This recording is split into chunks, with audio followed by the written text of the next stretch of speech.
Right. Okay, so we are after our break for the Chagim. We're going to restart today the Shiur on Sanhedrin, minus, of course, the instigator of our Shiur, Leon Bennett, Zichrono Livracha.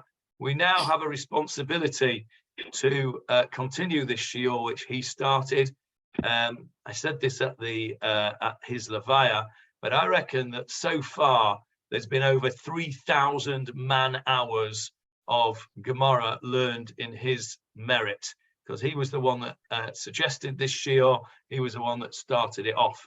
And so every hour that we learn this Gemarah is an extra zechut and an extra aliyah for the neshama of Leon, Aryeh Leib Shmuel ben Shlomo, and he will forever be with us in this shiur, if not sadly in person now, certainly in spirit. So on that note, we will start not quite where we left off, because we left off really in the middle of a topic. We're going to have to go back a few lines to revisit the topic that we were talking about.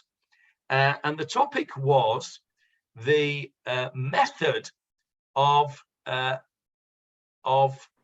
we seem to have lost Julia now. No doubt she'll come back.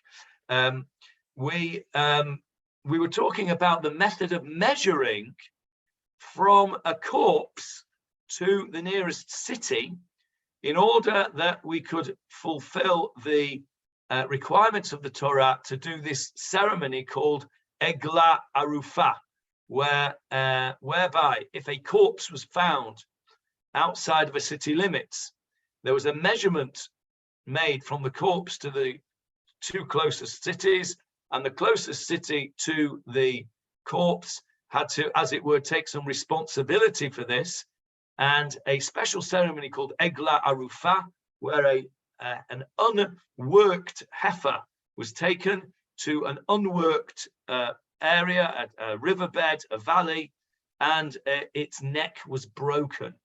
And a declaration was made by the elders of the city that they were not responsible for the death of this person.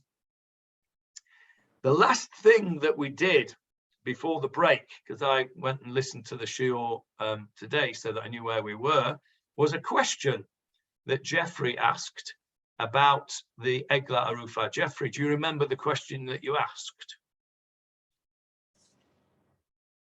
No. Okay, well, the question that you asked, and actually Leon, bless him, did answer your question. The question that you asked was, why did it have to be in a riverbed? And Leon said, well, it had to be in a place that was not able to be sown. It had to be a desolate place. And I said that we would have to go to the Masechet Sota and learn that chapter.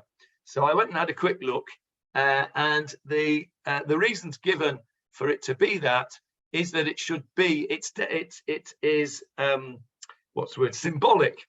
It is symbolic that this egla, this heifer, has never worked, it's never had a yoke on it, and the area where it happens is completely unworkable and doesn't belong to anybody. And that's the point, is that it doesn't belong to anybody. It's never had a master, and the land can't be sown. It's the idea of desolation, that this person Nebuch was left on his own, and the elders of the city, as it were, take some kind of symbolic responsibility for not having, or potentially not having, looked after him appropriately. Yes, Jeffrey. But I would have thought that a river or a riverbed can often be a boundary, a demarcation line. You often see countries are demarked by rivers and cities and so on and so forth. So I'm not sure that it becomes in people's ownership. If you, I don't know what the law is in the thing, but if people have a property that butts up to a river, they have got rights to that river. Yeah, maybe, but this is actually specifically taken to a place outside the city limits. and presumably a place which is not owned by anybody. That's the whole point of it, that the ceremony is outside. It's taken to this place which has never had anything done to it, and it's not, as it were, shayach to anybody. It doesn't actually belong to anybody in terms of working. David Marks has unmuted, which usually means he's going to tell us something. No, he's muted again now. Okay, right. Okay, let's go back to the Gemarah. Let me get the Gemarah on the screen for you.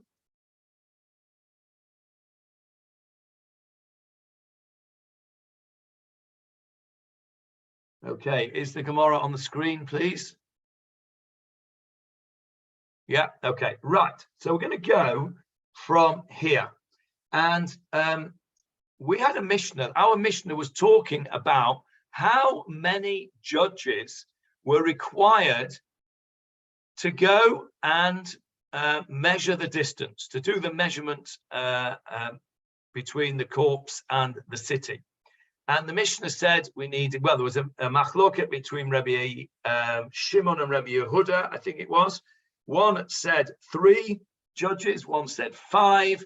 And then if you remember, we were talking about, well, what kind of judges were they? Were they judges that were just regular low court bet din, or was it the Sanhedrin Hagadol, the great judges? And that was what the Mishnah was talking about. And we had the various different opinions. And we now brought a brighter. We're now going to bring a brighter of Rabbi Eliezer ben Yaakov, who says something really quite remarkable and, to be honest, unbelievable. And I'll tell you why I think it's unbelievable in a minute. Well, you'll see for yourself. So let's go from here, where our little symbol is, which tells us it's a newish topic. Matnitin de lo kihai tana.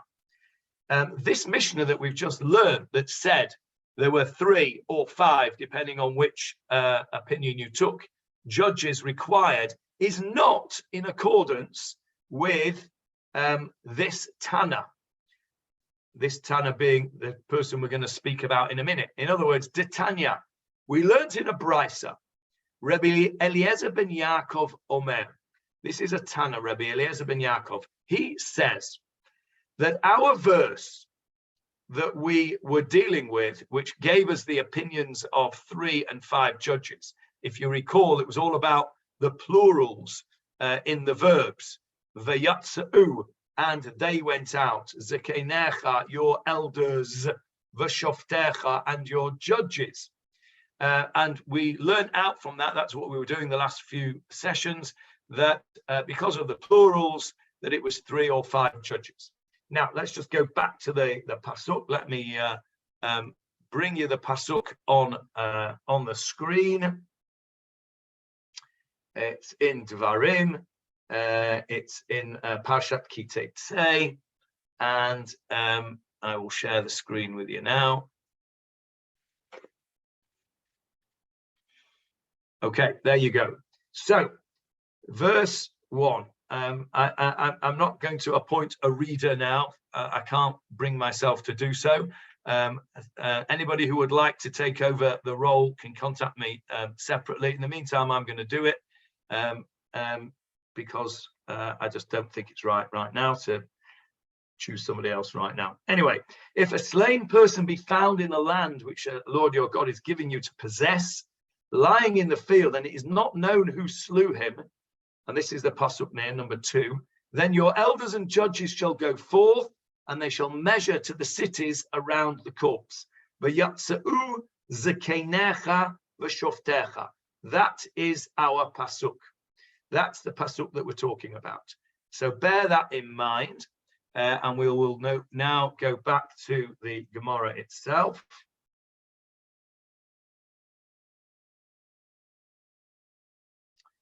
And so Rabbi Eliezer ben Yaakov says, "V'yatzu zekenecha v'shoftecha." This is what the pasuk says: your elders and your judges shall go out. Zekenecha, he says, zu Sanhedrin. This, the elders, which we said previously our Mishnah said that was judges, regular judges. He says, no, that's the Sanhedrin. He's upping the stakes considerably. He says, Zekenecha, your elders, means the big Sanhedrin. We'll talk about how many in a minute. But he says when it refers to your elders, that means the great Sanhedrin. V'shoftecha, and your judges, he says, Ze melech v'choin gadol. That is the king and the Kohen Gadol. And he brings us a proof. He brings a proof. And he says, there is a pasuk in Proverbs, in Mishlei 29:4, that says, Melech b'mishpat ya'amid aretz. And I will show you that pasuk now in Mishlei.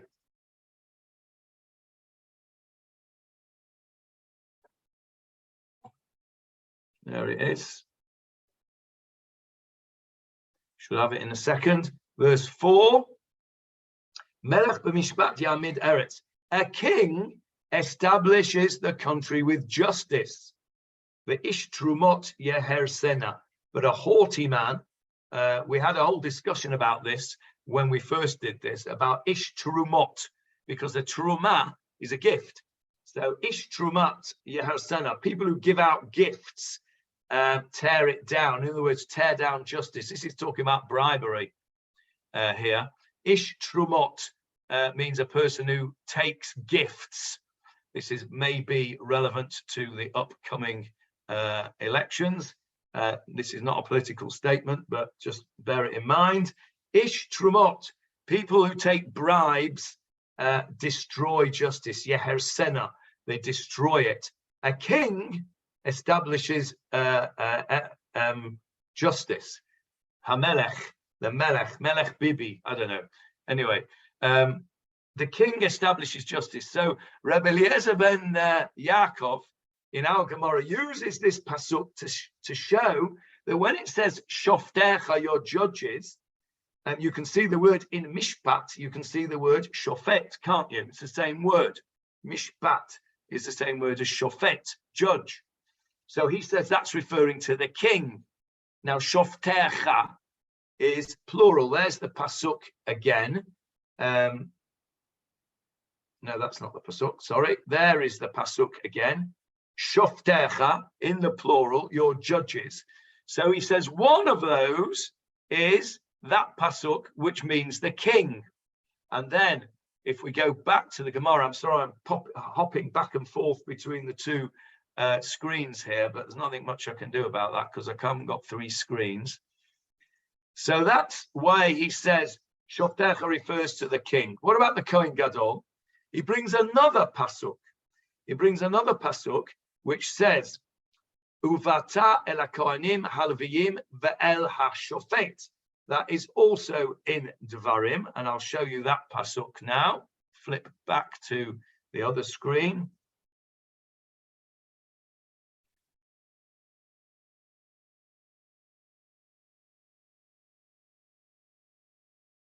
There it is. Should have it in a sec. Here we're talking about, here, verse 8. If a matter eludes you in judgment, between blood and blood, between judgment and judgment, or between legion and legion, words of disputes in your cities. In other words, you don't know what to do. You've got a halachic question. What shall you do? You shall rise up and go to the place the Lord your God chooses. Where is that? And this is important. I want you to remember this. If you have a halachic question, you have to go to the place where God chooses. Where is the place that God chooses? The temple. Jerusalem. Say that again, Michael. Temple Mount in Jerusalem. Yes, the Temple Mount in Jerusalem. That is where God chooses. That is always, you'll know from the Torah itself does not tell us that the Bet HaMikdash should be in Yerushalayim. What it tells us is it shall be in the place that God will choose in the future. And it's interesting, actually, if you look at this Hebrew here, V'kamta, and you shall arise, ve'alita, and you shall go up in the future, elamakom, to the place, asher yivchar Hashem, that's in the future tense, which God will choose, not translated well here, says in the present tense, which Hashem chooses. And actually, the correct translation is will choose, because when this pasuk was said at the time of the Torah, God was not yet had not yet and was not choosing Jerusalem. Jerusalem would be chosen only later on. So Asher Yivchar Hashem.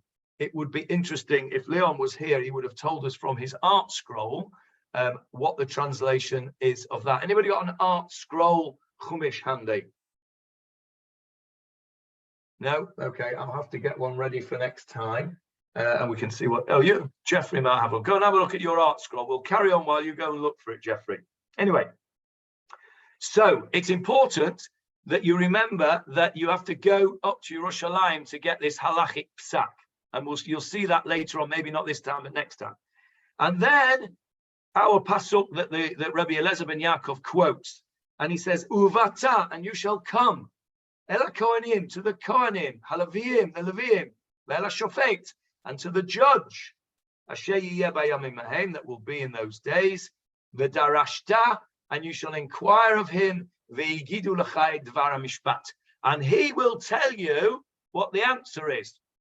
So Rabbi Eliezer ben Yaakov uses this pasuk to also tell us that when the first pasuk that we were talking about, the one where it says, your elders and your judges shall go out and measure, this one here, this Shoftecha refers to two things, the king and the Kohen Gadol. So let's go back to the Gemarah.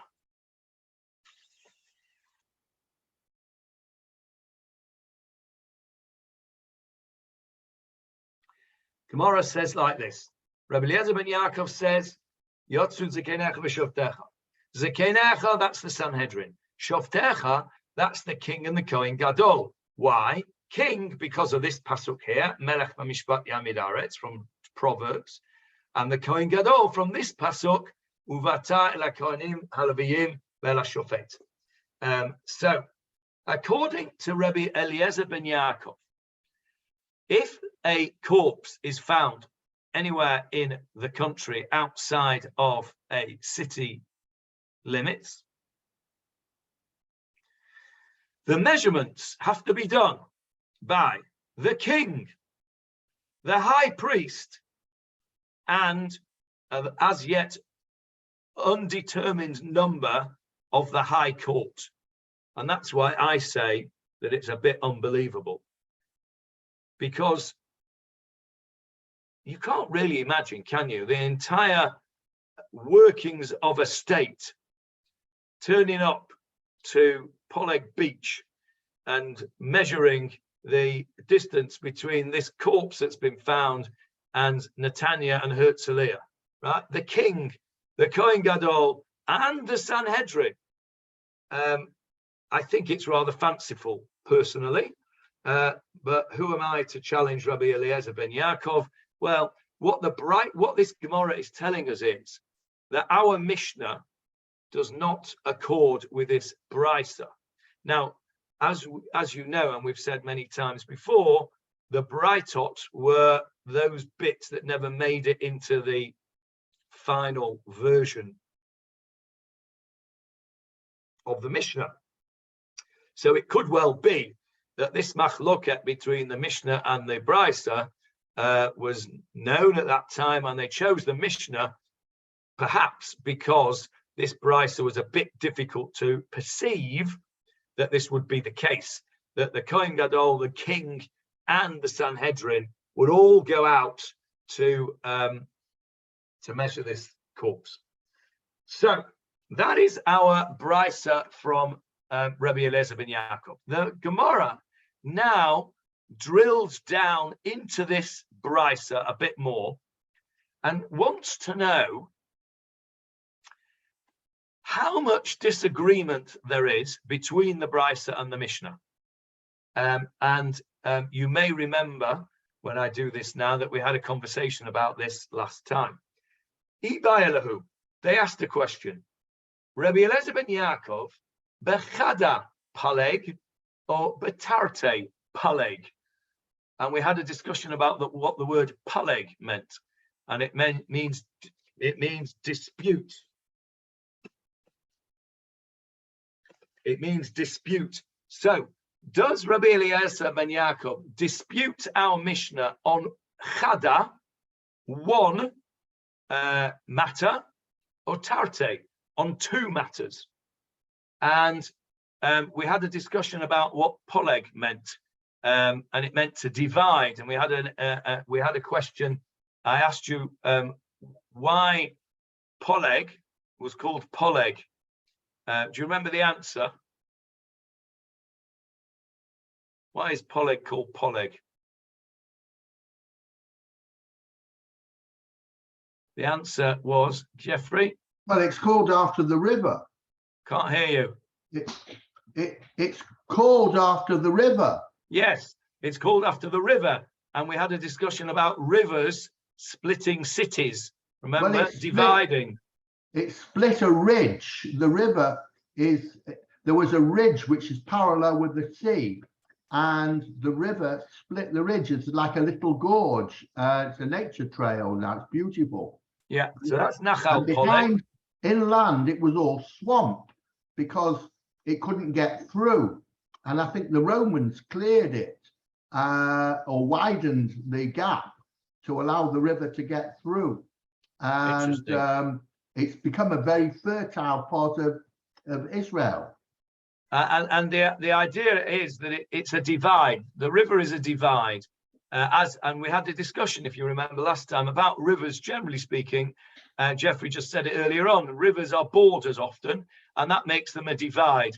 The River Thames divides North London to South London, north of the Thames and south of the Thames.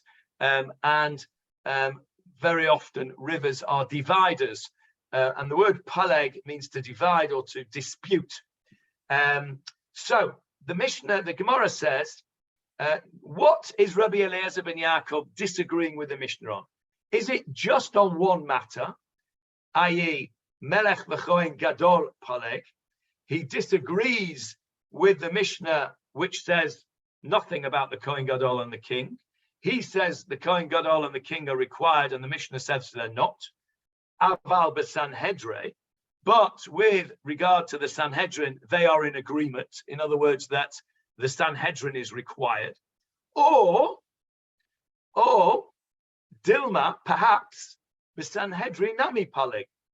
Maybe Rabbi Eliezer ben Yaakov disagrees with them about the Sanhedrin as well. In other words, he completely disagrees with the Mishnah. Our Mishnah doesn't mention anything about the Kohen Gadol or the king, and as far as the Sanhedrin is concerned, the opinion of Rabbi Shimon is 3 and Rabbi Yehuda is 5. I think I've got that the right way around. But according to Rabbi Eliezer ben Yaakov, maybe we need more than that, and we're going to see later on. So that's where we got to last time. And what we're going to do now is new. And Rav Yosef now tries to answer the question that we've just asked, i.e., what exactly is Rabbi Eliezer ben Yaakov arguing with the Mishnah on? Is it just on the Kohen Gadol and the king, or is it also on the number of Sanhedrin judges? And so Rav Yosef brings a different brisa to give us a clue, and it's what we call an asmachta. How would you translate an asmachta? It's an assistance. It's a clue. It gives you an idea of what's going on. And he says, Tashema, come and listen. Come and listen. And he quotes this brisa. Very interesting. Now, remember what I told you had to remember a few minutes ago. Where do you have to go if you want to ask a halachic shaila, according to Dvarim chapter 17?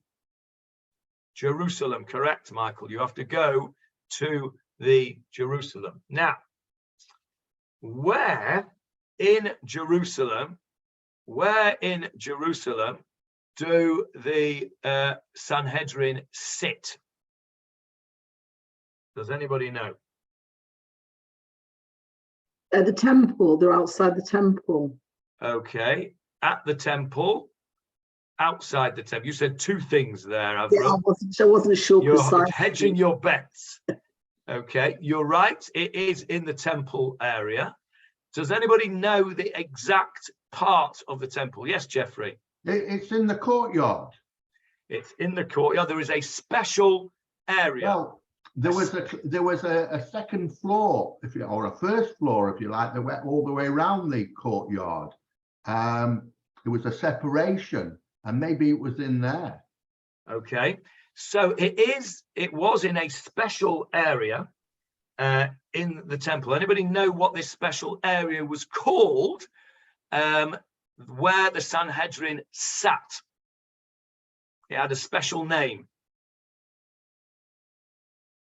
David, do you know where they sat? Yeah, Lishkat HaGazit. Okay, correct. I thought you might know. Lishkat HaGazit, which means, David? The chamber of hewn stone. Yes, it sounds like something out of Harry Potter, doesn't it? The Yeah. chamber of hewn stone. Gazit is Lishkat is an area. So you had the Lishkat Nashim, you had the Lishkat of all sorts, Lishkat Eitzim, the area of various things. Lishkat means an area. Gazit means hewn stone. What is hewn stone? Cut. Jeffrey, what is hewn stone? Well, it's what if you look at the western wall. Can't hear you, Jeffrey. If you look at the western wall, that is hewn stone. It's shaped. It has been quarried and cut to a shape. In other Correct. words, That is a building block. That is a perfect description of the word gazit, hewn stone. So, first of all, where was this chamber of hewn stone? And secondly, why is it called the chamber of hewn stone? Anyone like to suggest something? Where was it, and why is it called that? Well, Hashem told us not to make anything out of cut stone. Yes, So correct. since it's not to be made out of cut stone, it must Right, be. so very good, Nachum. Now, let's just stop there. What did God tell us not to make out of hewn stone? Altars, things where we're going Yes. to pray. Very good. Let me share the screen with you. Excellent, Nachum. Excellent. Let me share the screen. Hang on. Why is it not sharing? You're not shared now, are you? Oh, here we go. Right. Here we go. Can you see the screen yet? Yeah. Okay. So over here we are in Devarim chapter 27 in the parasha of Ki Tavo. And it's talking about here, verse 4. And it will be when you cross the Jordan that you shall set up these stones, regarding which I command you this day on Mount Abel. This is talking about the Matzevot, where they had the blessings and the curses. And there you shall build an altar to the Lord your God, an altar of stones. You shall not wield any iron upon them. In other words, they're not allowed to be hewn stones. They're not allowed to be hewn stones. Verse 6, you shall build the altar of the Lord your God out of whole stones, and on it you shall offer burnt offerings to the Lord your God. So Nachum is absolutely right. We are given a mitzvah. We're told very clearly that the altar has to be of stones which are not hewn. So this Lishkat Gazit, this chamber of hewn stones, is called the chamber of hewn stones to make a distinction between this area, which was the legislative area, versus the area where the altars were, the ritual area of the temple, which was not allowed to have hewn stones. So it's called the chamber of hewn stones because it had hewn stones in it. Well, all our places have hewn stones. That's how we build.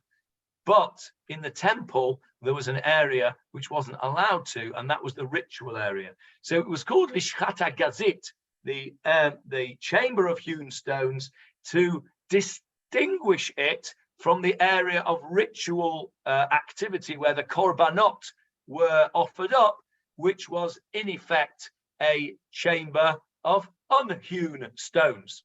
And so it was in, the answer to the first question was, it was in the Bet HaMikdash complex in Har HaBayit. So the temple was not just the place where people took their offerings to. It was also the seat of legislature, whatever the word is. It was the place where the rules were made. It was a place where the Supreme Court, the Sanhedrin, sat. And the place that they sat was not in the ritual area. It was in a separate area known as the Lishchat HaGazit. Now, Jeffrey mentioned that there was an area where there was a second story.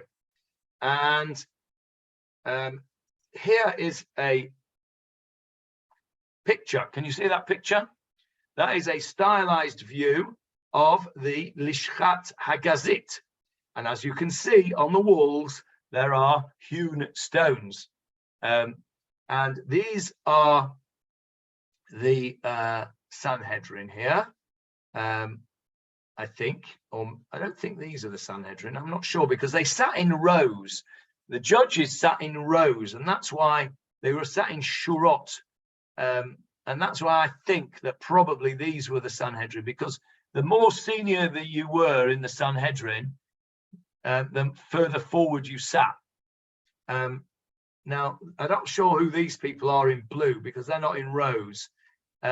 Anybody want to count these people? If there are 71 here, then we know that this is stylized. I think this is the Sanhedrin here, and these are the people who are litigating. Now, what other pictures have I got here for you? There's let's just go back to the other one a second. There's the second story here. It's like a mezzanine on this picture. There's a second story that Jeffrey was talking about within the Bet HaMikdash complex here. We got some other pictures. This here is apparently a picture of a Kohen. So he's in blue there. Maybe that's the Kohanim. I don't know. Anyway, this is a Kohen presenting his credentials to the Sanhedrin to check whether he's really a Kohen, apparently.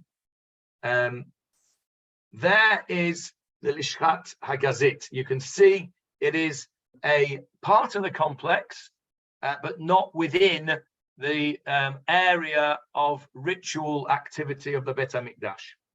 And there is a different view of it. Okay, that's one set of pictures. There's another picture there, which is showing us there. You can see the rows. This is how this graphic by Carbell Multimedia in 2009 thought it looked like. There's the Kohen Gadol. There's the accused. There are the members of the Sanhedrin, and there are the clerk's tables for scribing. So this is the Lishchat HaGazit. Now, why am I telling you all that? Okay, let's go back to the Gemarah, and I'll explain to you why I'm telling you all of that. So let's go back to the Gemarah.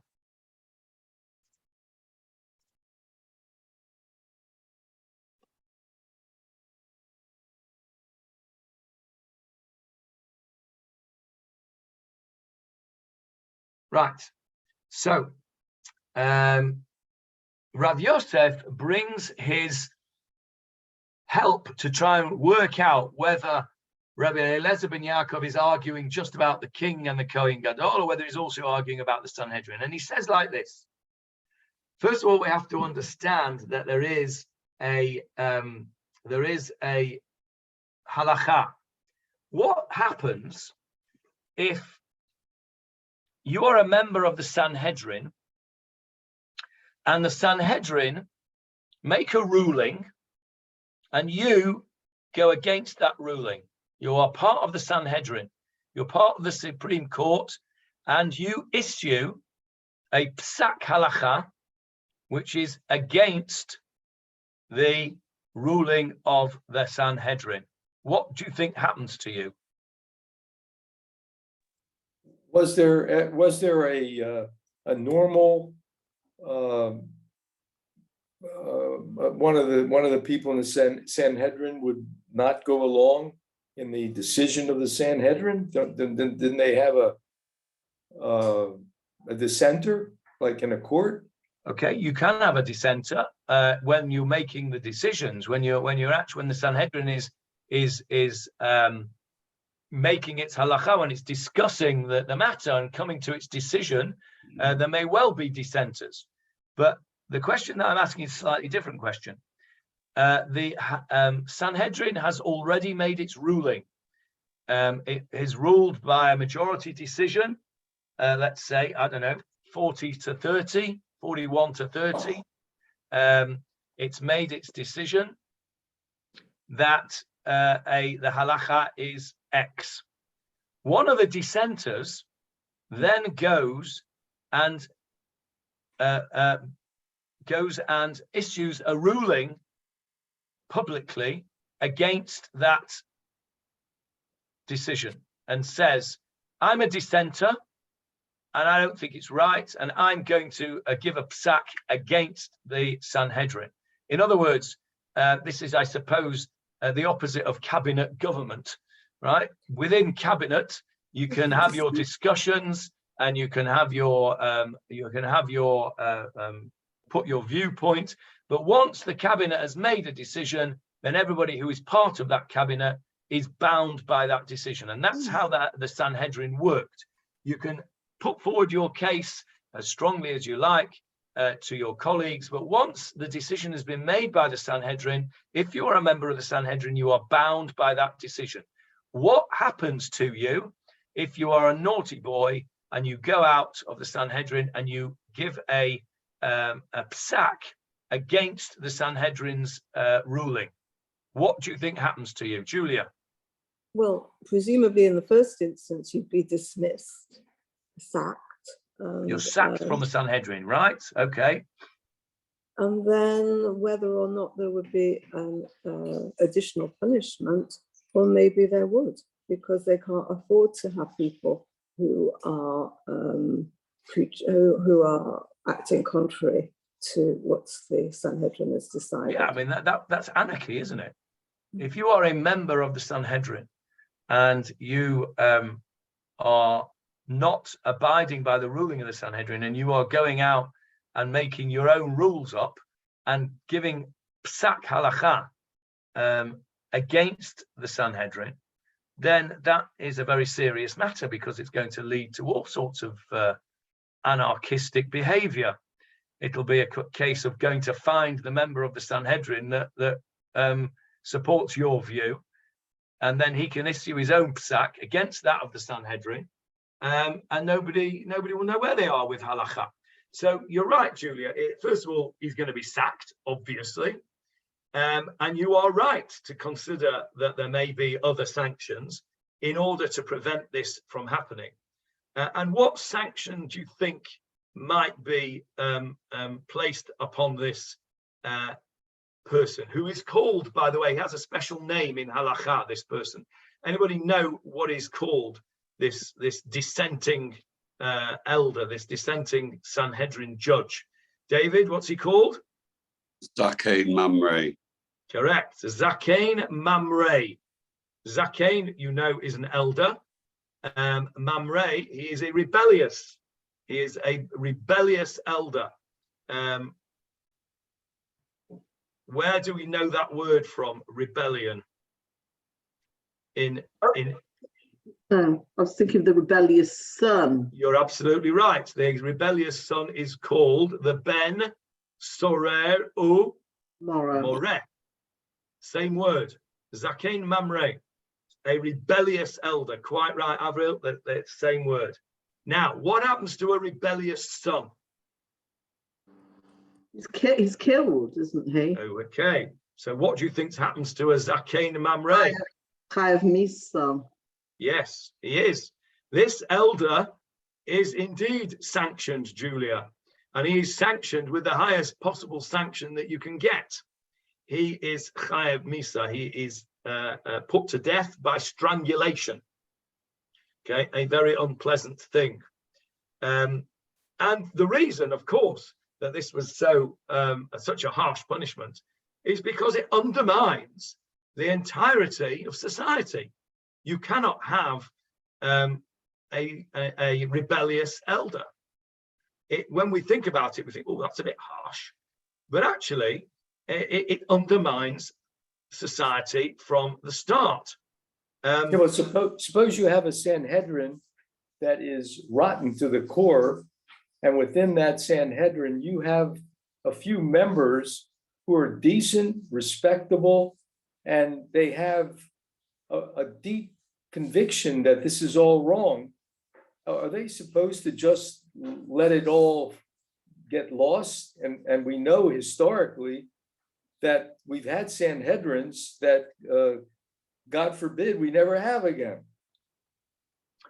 You're right, and I suppose that's the seed of revolution, isn't it? If you have a rotten government or a rotten legislature, then the people, whether it be from within that legislature or from without, will rise up and revolt. So what you've described there, Nachum, would be the seeds of a revolution. And if that were to be the case, and you had a significant body of people who revolted, then you would have some kind of coup d'etat, I suppose, and depose the rotten Sanhedrin and start all over again. That's not the scenario we're describing with the Zakein Mamre. What we're describing is an individual, and it's very important that this distinction is made. This is a person who basically says, I do not agree with the halakha that you, the Sanhedrin, have done, and I am going to go and say that I don't agree with that halakha, and I'm going to go around making a psak against you. Well, why would the people care about this one individual who is behaving in an arrogant, abusive way against the authority if he didn't have any credibility to what he was arguing about? I can't imagine that the entire Sanhedrin made a decision and this one man went out against it and everybody followed him in some way. What? No, I'm not suggesting that everyone followed him. What I'm suggesting is that the concept of having part of the legislature going out and making his own psak, which may well suit somebody. Let's say you've got a dispute about boundaries or something, or about halakha in a business matter, and the Sanhedrin finds in favor of litigant X, and then there's another judge that says, well, actually, I think litigant Y was right, and he goes and he makes a psak there.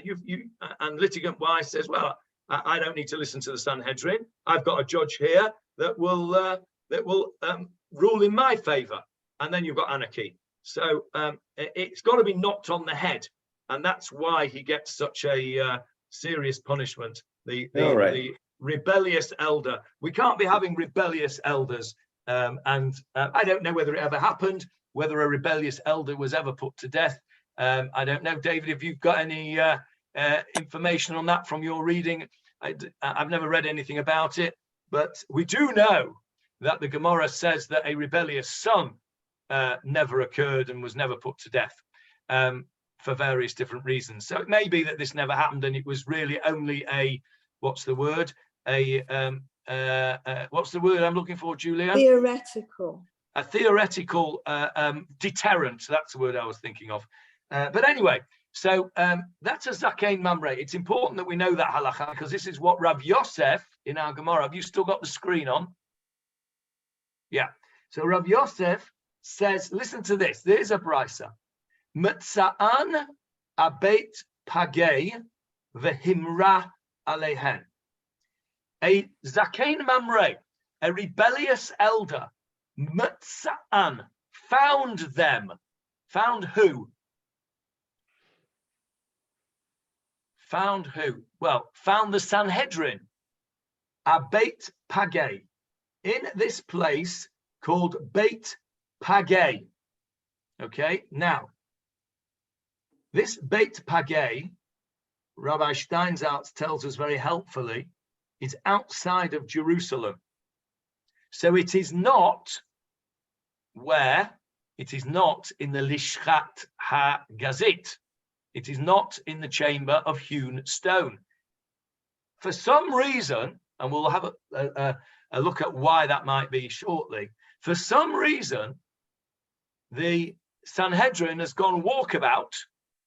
I think that didn't their parliament do this recently? Didn't they go up to the north and try and in the UK and try and have some kind of sessions in the north to try and make the north of England feel that they were included and London wasn't a state within a state? Didn't that happen recently in the UK? I think it did.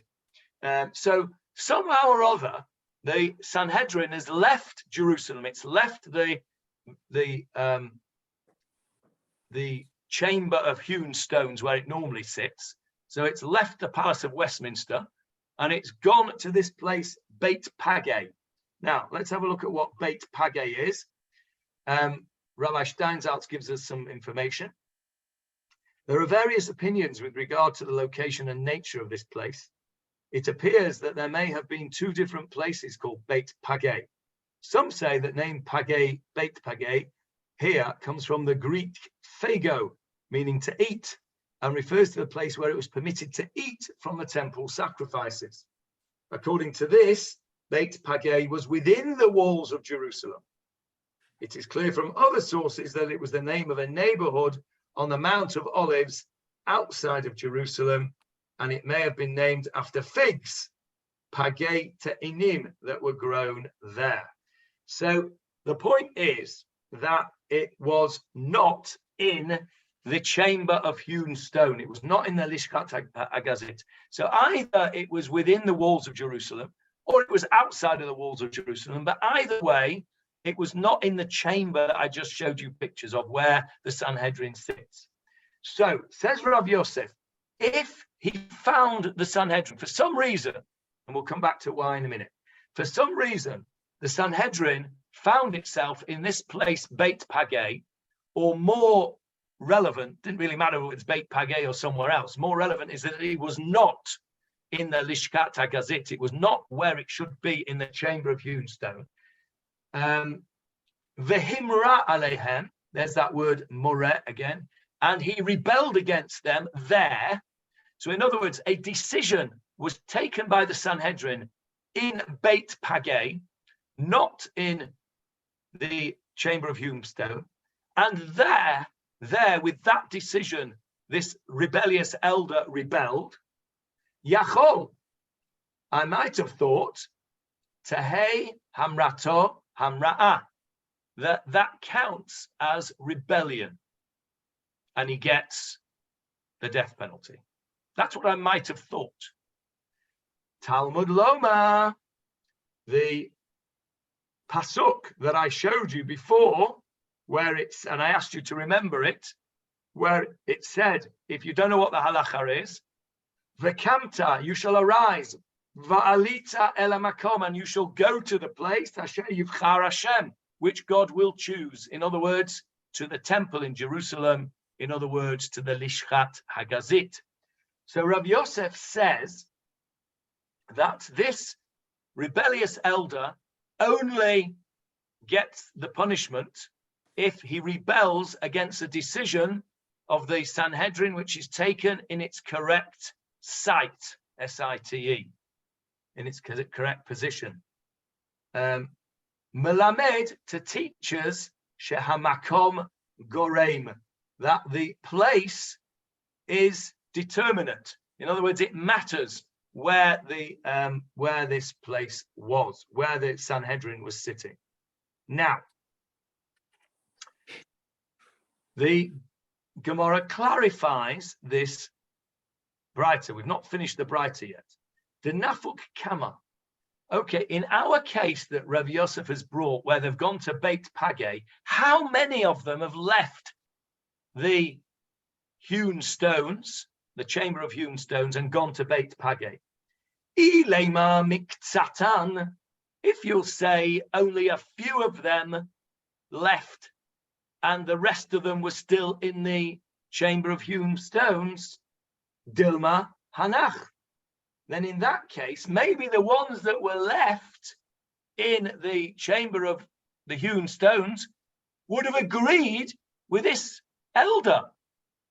And so he would not be a rebellious elder because the opinion would be like his. And so Hanach the Ike Gavai Kaimikvate, maybe those that are left would hold like him.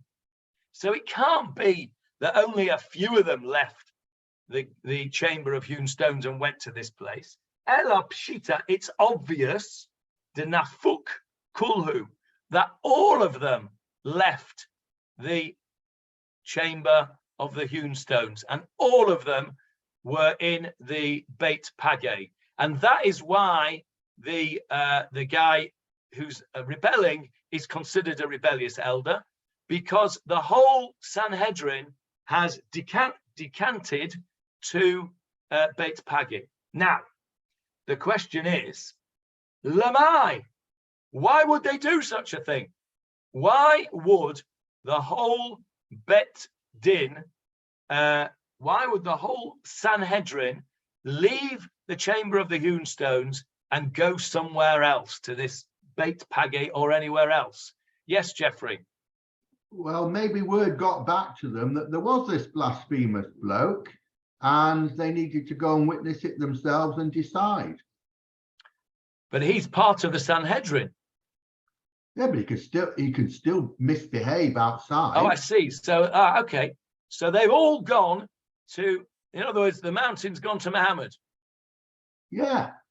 Okay. All right. That's a possibility. Okay. Any other suggestions as to why the Sanhedrin might leave, the whole Sanhedrin might leave the chamber of hewn stones and go somewhere else?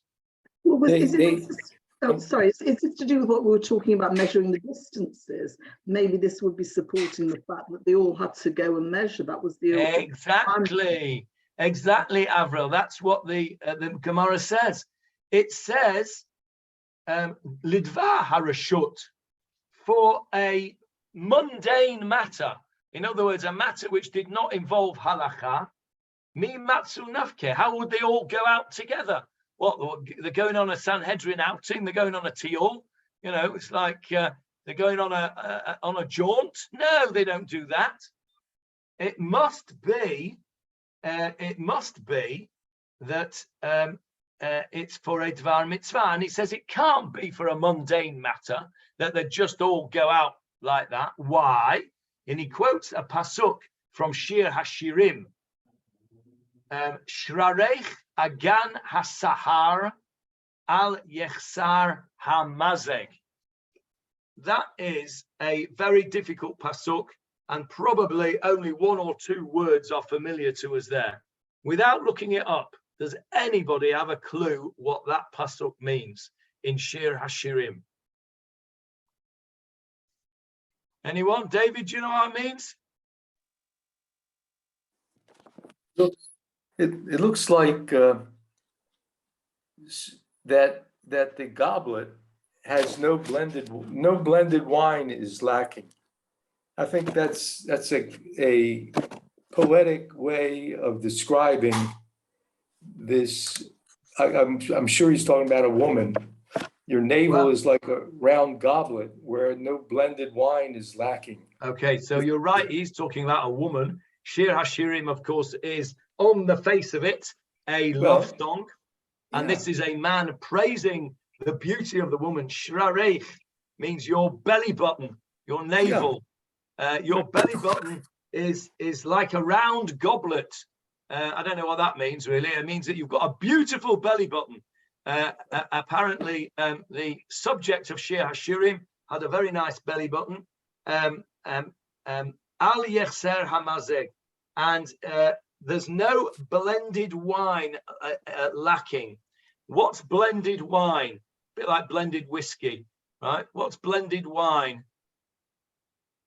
Must have something to do with the quality of how they made wine in those days. Yeah. That they blended. Back in the day, wine was very, very strong, and they would dilute it. They would dilute it 2/3 wine and 1/3 water, or the other way around. I can't remember which. So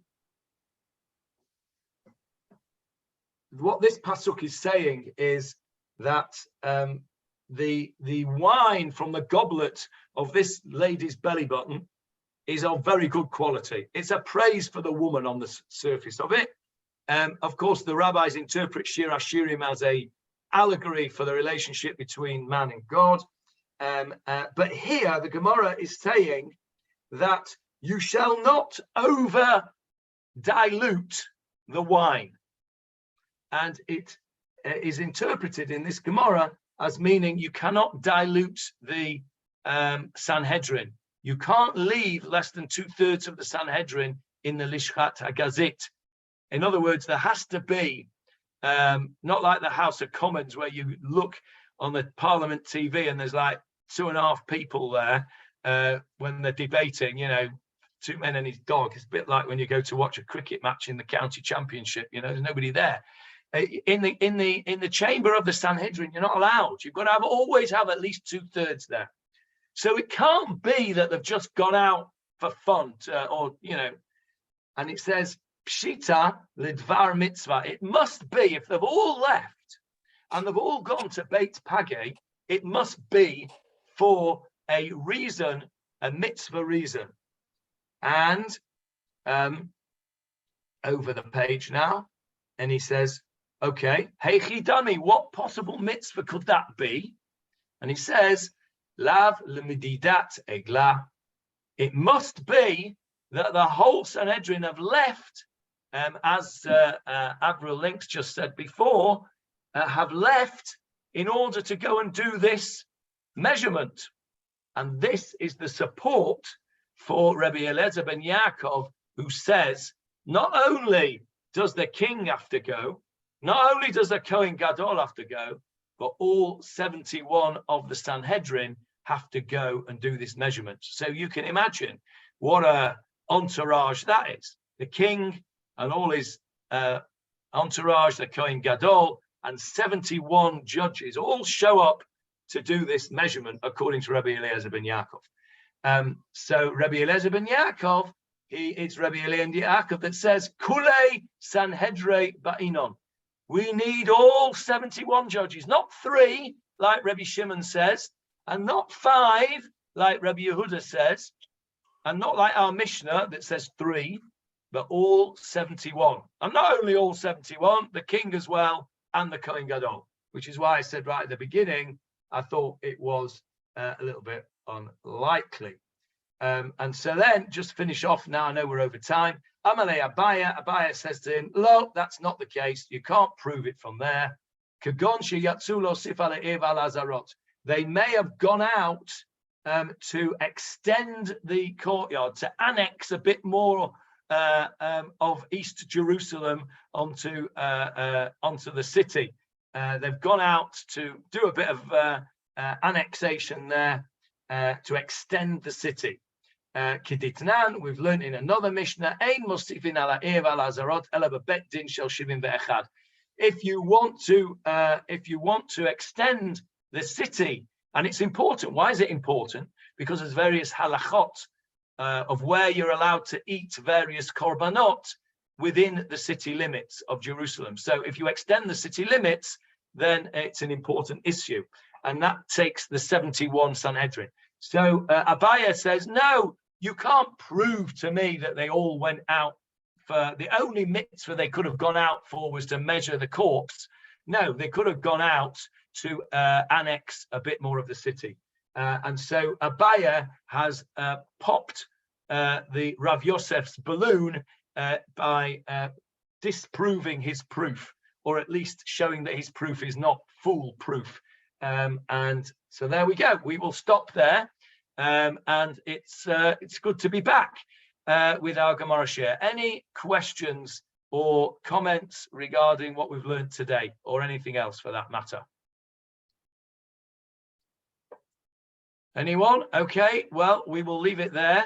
Anybody who would like to become the reader in place of Leon is invited to contact me privately for lessons on how to read like Leon.